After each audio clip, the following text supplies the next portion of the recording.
his questions. Thank you, Mr. Chairman. Thank you to our witnesses.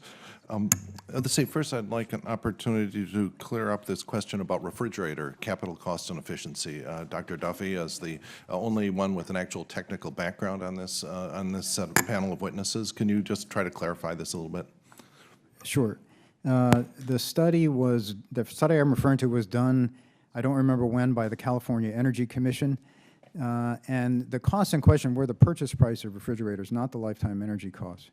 Correct. And so that the federal regulations regarding efficiency of refrigerators resulted in not only a reduction in the electrical cost over time, but also the purchase price, presumably because that you can have a smaller motor, et cetera, and a compressor. I think that's right. And my guess is that what's happened is that at the onset, and it was both federal and state regulations, at the onset of those regulations, the companies were making refrigerators the same way they had for decades because it worked and they were making money and everything was fine.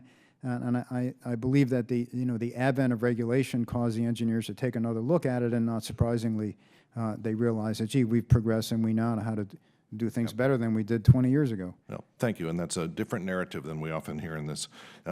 Staying with technical questions here, Mr. Cass, can you explain the plans that Shellfish have to use air conditioning to adapt to climate change? I'm not familiar with any. It turns out that as a relative cost of climate change, though, and it is one that EPA took into account, it barely even shows up on the chart. And so my suggestion would not be that adaptation takes care of everything, as I think emphasized several times. There are certainly real costs to climate change, but that the scale of those costs does not look anything like the type of cataclysmic rhetoric that we are hearing from some members of this committee, to some degree from some members of this panel, and also from the dollar estimates that, for instance, the EPA produced. All right, there are difficulties here where you talk about economic modeling of the intergenerational wealth transfers. You know, by, for example, underinvesting in research on low-carbon technologies, high-efficiency technology, and so on, we are imposing huge costs on the next generation. And you know, those are real costs that should be modeled and are almost impossible to. Now, you, on the other hand, don't always need a complete calculation, an accurate calculation, to know that we're making big mistakes.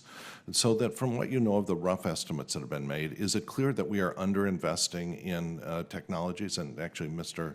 Nordhaus, you know, for example, the big cuts that were proposed by the Trump administration to research, fundamental research on energy efficiency and other green technologies. Is that something which you believe is a step in the wrong direction as a society? I would say that cutting federal investment in energy research, development, and demonstration is unwise. Thank you. Mr. Cass, have you seen an economic analysis that would contradict that conclusion? I would agree with that, and my testimony specifically thanks Congress for maintaining that funding, and I think there's a good case for increasing it. But I do think it's also important to recognize that just as we ask the climate scientists to provide the best possible science on climate, we also need to ask economists to provide the best possible economics on climate. And if you look at the economics for climate change that are being produced, the cost estimates that they're delivering are not defensible. And so I'm open to— How do you economically model, for example, the cost of the extinction of a species? I think that's very difficult to model economically, and I think that's a very valid cost to highlight as a cost of climate change. But I think we also, when we are talking about economic costs, need to be realistic about what they are. And so when you describe the huge costs that we're imposing on future generations, we need to define what those are. And certainly neither EPA nor GAO managed to find those. So you would advocate then for more effort in more accurately defining the climate, the costs of future climate change? Yes, absolutely. And I think it's critical in doing that to emphasize that adaptation is not something to be put to the side. Adaptation is the central question to what the costs will be, and in many respects to what the best policy responses will be. We need to understand what are the things we're going to adapt to fairly naturally, what are the things we're going to adapt to but with cost. Air conditioning, for instance, is not free, That has costs too. And what, if anything, are the things that maybe we will have difficulty adapting to and we need contingency plans for? I have not heard good definitions of things that it's difficult to conceive of society adapting to, but I certainly think that's an exercise we should be asking about. Any comments, Mr. Nordhaus? Yeah, I think that there are just huge uncertainties both ways when we try to look out a century and think about, what we can adapt to, what we can't adapt to, what the costs of mitigation will be. We don't know. So you have to. And you both conclude that we're underinvesting as a society in. Absolutely, and I would just make one other point, which is that I do want to. There are very difficult to quantify, if not unquantifiable, risks of quite rapid impacts, and I think as Mr. Cass has also recognized, very rapid change would be much more costly and difficult to adapt to, and we just don't know.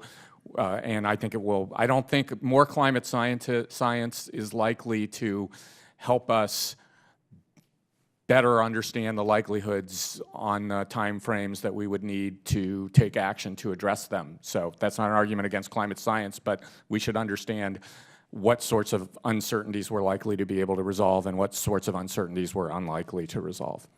No, thank you, but I think it's interesting that you both agree that actions like the recent cancellation of NASA's carbon monitoring system are actually also steps in the wrong direction. We need more information on the time scale at which this problem will bite us. Thank you, and I yield back. Thank you, Mr. Foster. The gentleman from Texas, Mr. Weber, is ready.